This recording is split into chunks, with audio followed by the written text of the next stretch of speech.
સોમનાથના ઇતિહાસનું સૌથી મોટું mega demolition.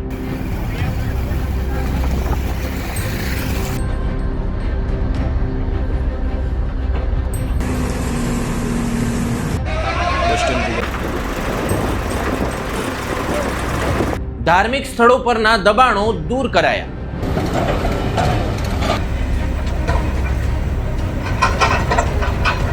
પોલીસનો જડબેસલાક બંદોબસ્ત.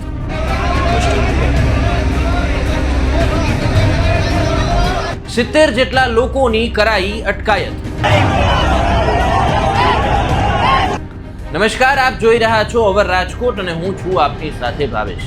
જગવિખ્યાત સોમનાથ મંદિર નજીક વહેલી સવારથી તંત્ર દ્વારા મેગા ડિમોલેશન હાથ ધરવામાં આવ્યું છે, જેમાં 3 થી વધુ જેટલા ધાર્મિક સ્થળો સહિતના અસંખ્ય દબાણો દૂર કરવામાં આવ્યા હતા, જેમાં 30 જેસીબી, 5 હિટાચી, 50 ટ્રેક્ટર અને 10 ડમ્પરો સહિતના સાધનો સાથે દબાણો દૂર કરવાની કામગીરી હાથ ધરવામાં આવી હતી. ગીર સોમનાથ જિલ્લાના ઇતિહાસમાં સૌથી મોટું કહી શકાય તેવા આ મેગા ડિમોલેશનમાં જિલ્લા collector Digvijaysinh Jadeja, range IG Nilesh Jhanjhadiya, SP Manoharsinh Jadeja સહિતના શીર્ષ અધિકારીઓ વહેલી સવારથી જ સ્થળ ઉપર હાજર રહી ડિમોલેશનની કામગીરીનું માર્ગદર્શન કર્યું હતું. શહેરમાં શાંતિ બની રહે તે માટે 1200 થી વધુ પોલીસ જવાનો ઉપરાંત 2 એસઆરપી કંપનીનો બંદોબસ્ત તૈનાત કરી કાર્યવાહી કરવામાં આવી હતી. હાજી મંગરોલીશા પીર, હઝરત માઈપુરીમાં, સિપે સાલાર, મસ્તાનસા બાપુ, જાફર મુઝાફર, ઈદગાહ વગેરે સ્થળો પર ડિમોલેશનની કામગીરી કરવામાં આવી હતી. વહેલી સવારે દબાણો દૂર કરવાની કામગીરી શરૂ થઈ ત્યારે 70 થી વધુ લોકોની અટકાયત પણ કરવામાં આવી હતી.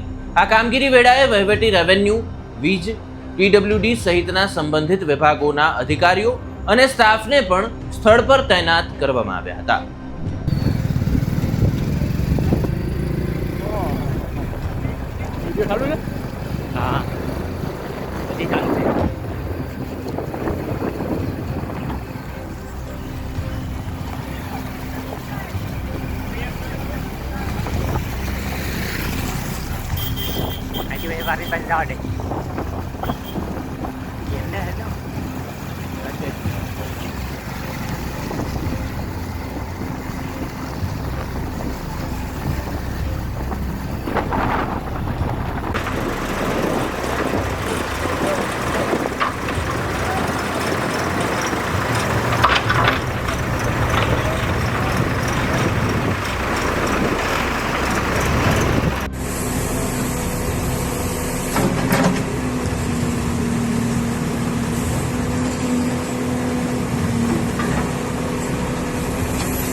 તો ન્યૂઝ રિલેટેડ આવા જ વિડીયો જોવા માટે આપ અવર રાજકોટની YouTube ચેનલને સબસ્ક્રાઇબ કરવાનું ભૂલશો નહીં. નમસ્કાર.